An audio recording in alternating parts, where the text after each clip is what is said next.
Hello everyone.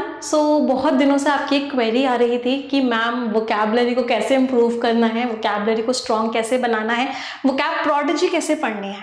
तो उसी के लिए वीडियो डेडिकेटेड है, बहुत ध्यान से सुनना। देखो, आप किसी भी एग्जामिनेशन की तैयारी कर रहे हो, आप बैंकिंग की कर रहे हो, एसएससी की कर रहे हो, किसी भी कॉम्पिटेटिव एग्जाम की कर रहे हो, और अगर उसमें इंग्लिश आती है तो वोकैबुलरी तो बहुत इंपॉर्टेंट है। डायरेक्ट क्वेश्चंस भी मिलते हैं आपको वोकैब के, फिर जो रीडिंग कॉम्प्रीहेंशन है, क्लोज टेस्ट है, पैराजंबल है, उसमें सेंटेंसेस को समझने के लिए भी आपकी वोकैबुलरी स्ट्रांग होनी चाहिए, राइट। तो वोकैबुलरी इंपॉर्टेंट है। अब सबसे पहले डिस्कस करते हैं कि वोकैबुलरी में एग्जैक्टली क्या क्या पढ़ना होता है, और फिर वोकैब प्रोडिजी को कैसे पढ़ेंगे, ये दोनों चीजें डिस्कस करते हैं। तो सबसे पहले तो बैंक की वोकैब में क्या क्या होता है। बैंक की वोकैब में अगर आप बैंकिंग एग्जाम्स की स्पेसिफिकली तैयारी कर रहे हो, द हिंदू एडिटोरियल बहुत इंपॉर्टेंट है। कम से कम लास्ट 3 मंथ्स में द हिंदू एडिटोरियल के आर्टिकल्स में जो जो इंपॉर्टेंट वर्ड्स आए हुए हैं वो आपको पढ़ने हैं।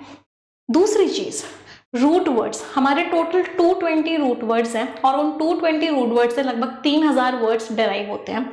तो वो 3000 वर्ड्स हमारी वोकैबुलरी में होने ही होने चाहिए अगर मैं किसी भी कॉम्पिटिटिव एग्जाम की तैयारी कर रही हूँ तो। उसके बाद previous year words. Competitive exams में ना वर्ड्स रिपीट होते रहते हैं, एक ही वर्ड बार बार पूछते हैं। For example vulnerable favourite word है एग्जामिनर का, लोक्वेशियस फेवरेट वर्ड है। तो बहुत बार ये सारे के सारे वर्ड्स पूछे जाते हैं। एग्जामिनर के favourite words, phrasal verbs, idioms. एक और टॉपिक जो वोकैबुलरी में आता है और जो कि बहुत इंपॉर्टेंट है वो है confusing words. For example believe और बिलीफ में क्या डिफरेंस है, अश्योर, इनश्योर, एनश्योर में क्या डिफरेंस है, एले और एरे में क्या डिफरेंस है। तो इस तरह के वर्ड्स, राइट। तो ये सारे के सारे वर्ड्स भी हमें पढ़ने की जरूरत है। तो हमें इतनी वोकैबुलरी करनी है अपने एग्जामिनेशंस के लिए। अब ये सब कहाँ से करना है, कैसे करना है, वो एक एक करके डिस्कस करते हैं। तो सबसे पहले तो वोकैब प्रोडिजी से ही बताती हूँ, क्योंकि मैंने इसमें सारे टॉपिक्स जो जो अभी बोले हैं वो सारे इसमें मेंशन किए हुए हैं।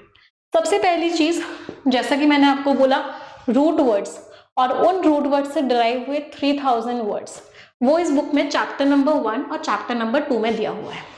तो सबसे पहले जिस दिन आपके पास ये बुक डिलीवर होगी, सबसे पहले आपको क्या करना है, सबसे पहले आपको ये दोनों चैप्टर्स रीड करने हैं, चैप्टर नंबर 1 और चैप्टर नंबर 2।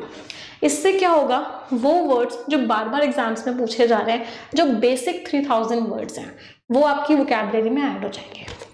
ऐसी कोशिश नहीं करनी कि रटने की कोशिश करो, सिर्फ रीड करना है। रीड करोगे, बार बार रीड करोगे, तो ऑटोमेटिकली आपके दिमाग में वो वर्ड्स बैठ जाएंगे।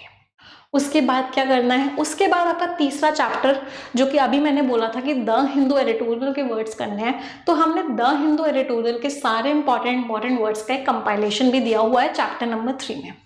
बट चैप्टर नंबर 3 कब करना है, जब आपका चैप्टर नंबर 1 और चैप्टर नंबर 2 कंप्लीट हो जाए। समझ आया सभी को? ठीक है। चैप्टर नंबर 4 अभी स्टार्टिंग के डेज में नहीं करना है।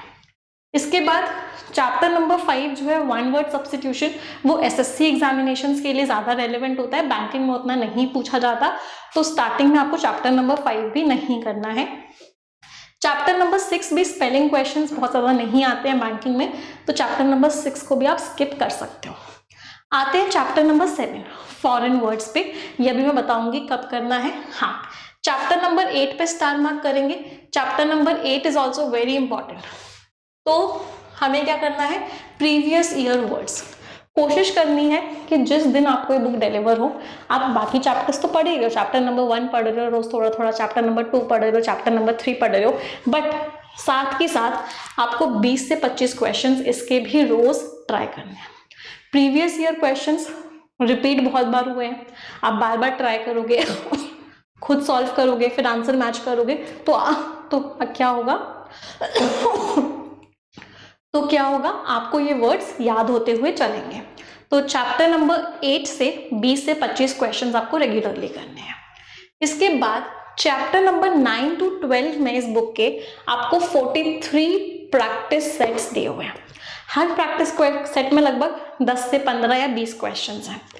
आपको एक हैबिट बनानी है, जिस दिन आपको ये बुक मिलेगी उस दिन आपको रोज एक प्रैक्टिस सेट सॉल्व करना है। मतलब 43 डेज में आपके सारे के सारे प्रैक्टिस सेट्स पूरे हो जाने चाहिए। एक बार सॉल्व कर लिए, फिर दोबारा सॉल्व करना, फिर तीसरी बार करना, क्योंकि वोकैबुलरी रेपिटेशन से याद होती है। रटने की कोशिश नहीं करनी है, बस नॉर्मली उनको लगाने की कोशिश करनी है। रोज रोज करोगे तो ऑटोमेटिकली ये वर्ड्स आपके माइंड में बैठ जाएंगे। 20 से 25 मिनट रोज देना है इस बुक को, जिस दिन तक आपका एग्जाम नहीं हो जाता। बात करते हैं चैप्टर नंबर 13, 14 और 15 की। चैप्टर नंबर 15 को अभी आप मत करो, क्योंकि ग्रामर का है, बहुत वास्ट है, तो वोकैबुलरी में हम इसको काउंट भी नहीं करते। मैंने एडिशनल चैप्टर इसलिए दिया था क्योंकि जिन बच्चों की ग्रामर वीक है वो यहाँ से देख सकते हैं। चैप्टर नंबर 13 और चैप्टर नंबर 14 आप कब करोगे? जब आपका चैप्टर नंबर 1, 2 और 3 कंप्लीट हो जाएगा। 1, 2 एंड 3 कंप्लीट हुआ, उसके बाद कौन सा करना है? 13 करना है, 14 करना है।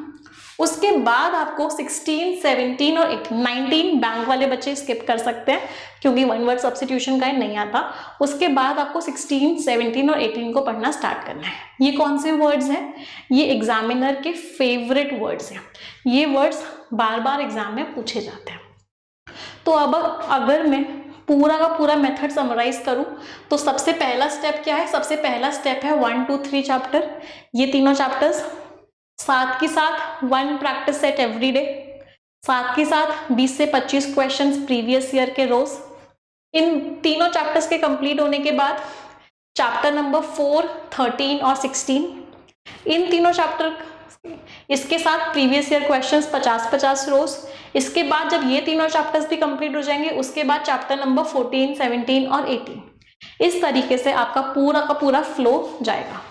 समझ आया? बहुत डेप्थ में बता रही हूँ बेटा वोकैबुलरी कैसे पढ़नी है, और बिल्कुल ऐसे ही पढ़ना, तभी आपको मैक्सिमम बेनिफिट मिलेगा कम से कम टाइम में। ठीक है? इसके बाद क्या होगा?